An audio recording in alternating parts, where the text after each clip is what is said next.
The producers and beat makers of Birmingham have always had a sound that was unique to the city.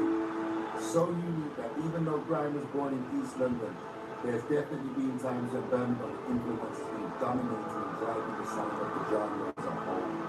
With the likes of Predator, Swift Dad, DJ Michigan, Sutton, Screamer, Knox Brown, Ritza Man, SNY, Essex, amongst many more available from the West Midlands. It's no wonder that so many mainstream artists have had to come to Brum to get that band out. Swift Leader, and I'm a music producer from Birmingham. Look at my jeans, beating, look at my creps, it's fresh 110s. Jump on the bench and I press 110. You can get half out to the shed 110. 110, smashing the scene, fam, 110. These man think that the trap stars because they bought a quarter of green and they sold 110. The influence come from my dad. It was from like the reggae system, sound system, everything that he was kind of doing, from especially when I was aware that he made Apache Indian Boom Shakalaka.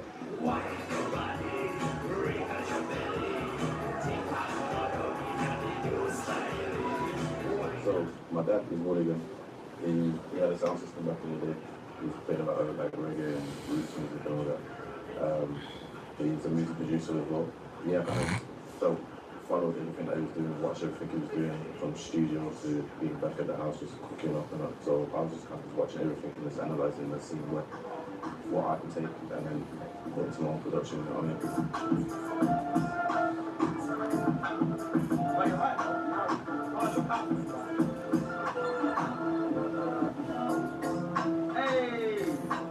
I didn't know about urban music, but I was just thinking like Britney Spears, Christina Aguilera, you know what I'm saying? I was mad on like, let's go second, you know what I mean? Them and they're going hard them times.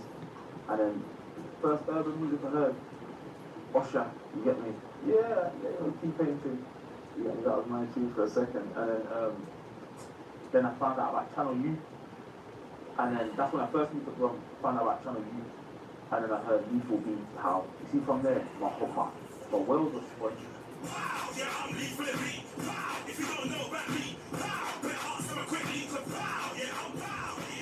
I didn't understand how people were like making all these mad basses and like all of these like crazy sounds, you get me?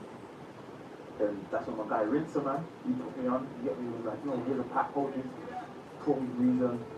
From there I was like, yo.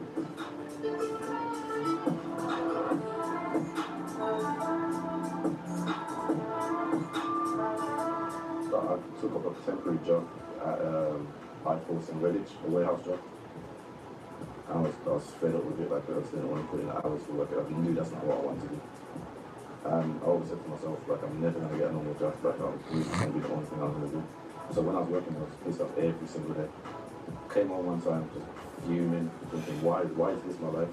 Started making a beat, which was Man Don't Care. And I posted it on my Facebook saying, do I keep or delete it? And everyone said, keep it. And then my sister phoned me, my mum phoned me saying, just think of someone to give it to, like, it's a good beat, just think of someone. I thought, who could work with something like this? Because at the time, it just reminded me of like a game, like Tenchu or something, like it just sounded, I just couldn't take it serious. So I sent it to Jamie, and he said sick. He replied within a couple of minutes saying, yeah, this is sick. But I didn't hear nothing for a whole year. And then I had a booking at Eskimo dance with Stay Fresh. And I seen Jamie there, so I went up to him. The first time I ever met him. I said, yo, I'm Swift. He's saying, bro, you cool?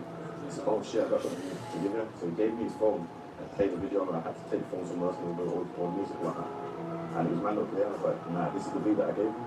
And then literally he put it out like a month later. And I think in like 2 days it clapped 1 million views. I was like, no way, this is crazy. And like at the moment it's on like 60 million or something like that.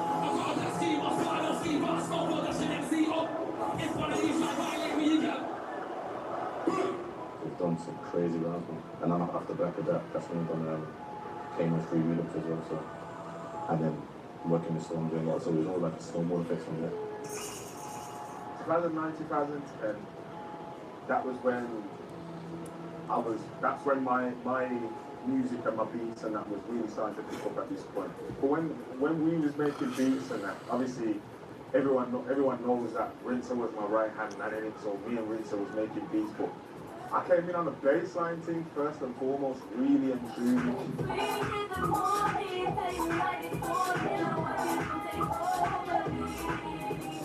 Obviously it's catching wind on certain rappers and Brian MC's, like, you know, that beat's cold, can I get that one there? I'd say like Saf 1 still. When me and Saf linked up, that was when it was like, okay, yeah, like SOY. If you boss heaps and South Sweets on the street, if every day you seem to run from the beat, look in the abstract no more. Listen to this, if you know about, open up the night when it's time to roll out. When I started producing, a lot of it was analog machinery, so it was all really hands-on. Like I love my MPC, after MPCs, so it's all hands-on.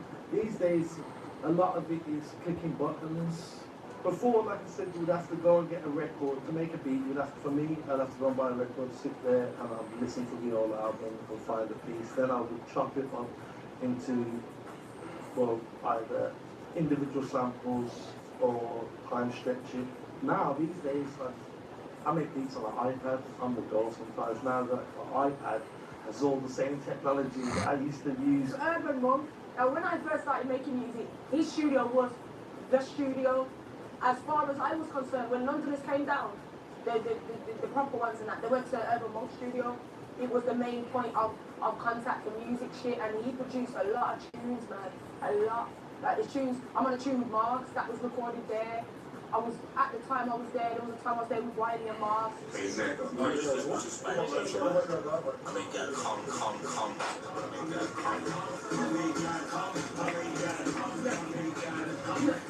Mark sit on the back and meet the aunties, emoji Nicky. Loads of aunties are pretty bad brand in a bumping. I survived with sexy rock. You know how much tunes Urban Monk's probably got for this scene? Like, if somebody needs to find him, he's got the history of your Birmingham music, trust me. I think with Birmingham music, I think there's a rawness to it that you cannot take away.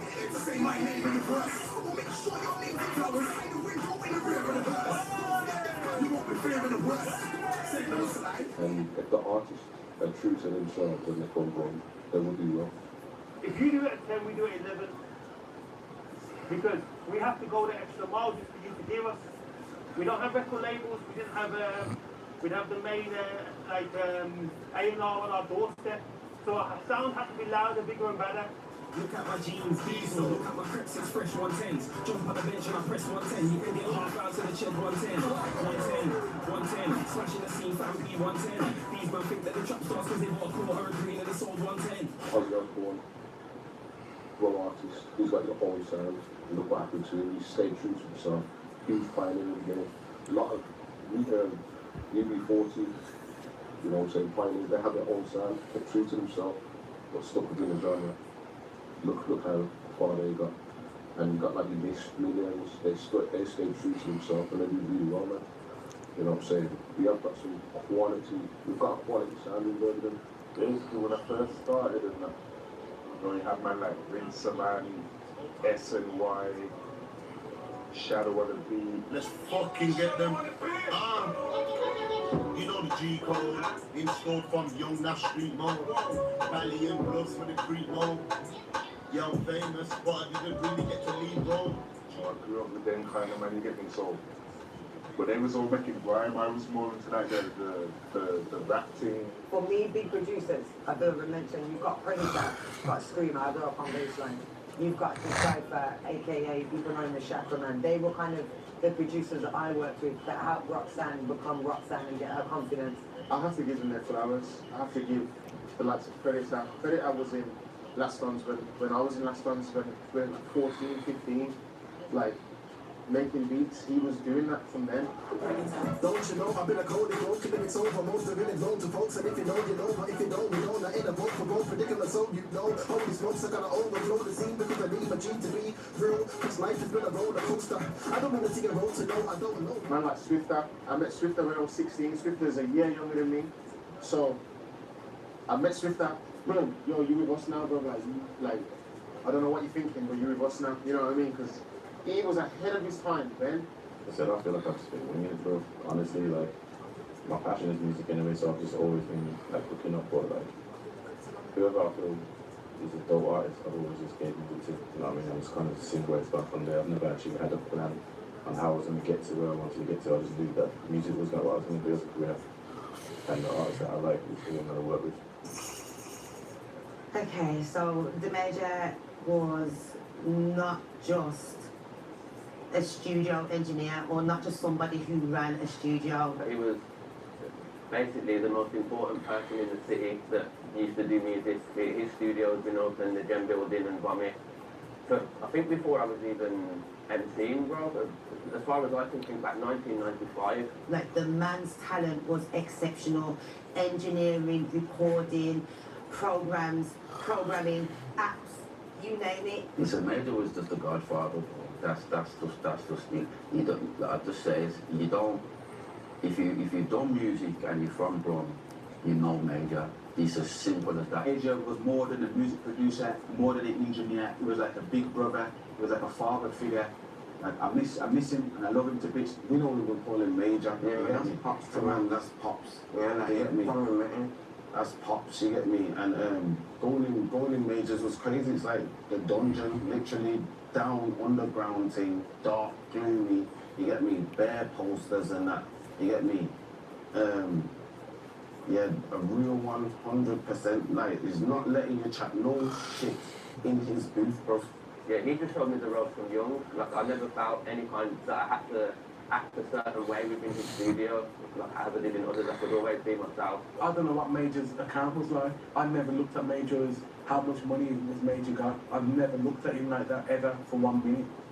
But after he passed away and seeing how many artists from 15, 16 up to 40 years old, people from different backgrounds and everything, saying this man was the first man to record me, this man taught me how to use Cubase, this man done this man done that.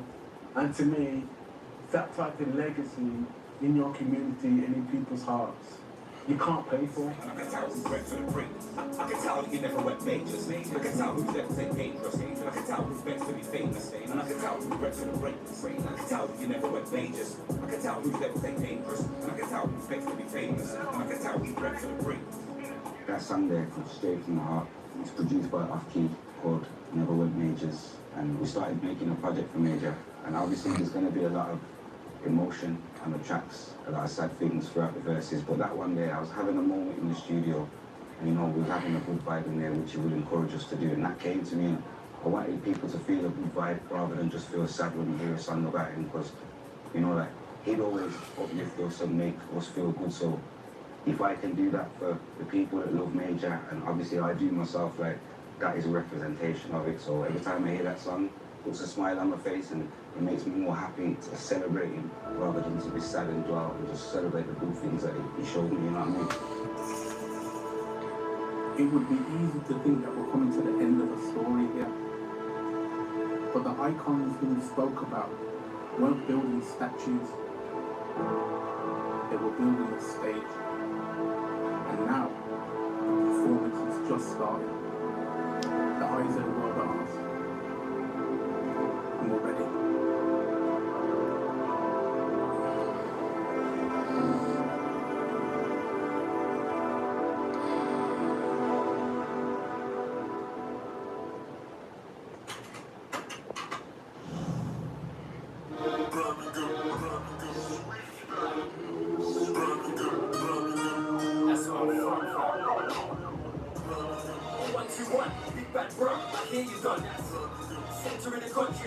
Jungle, like this ain't country.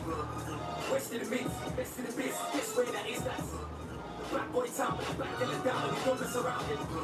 See man, the mates fake, don't talk to the snakes, I'm for the Jason. It's like man wanna take it, if these few cakes, so don't go on baiting. See there's no time to waste, we get out for the pace, we get the cash straight in. From estate to estate, it's pure activity when it gets late. See the big boy wasted, you go for the biz, that's how we do shit. If you ain't got a card, it's tactic to rock, I want things apart. Come and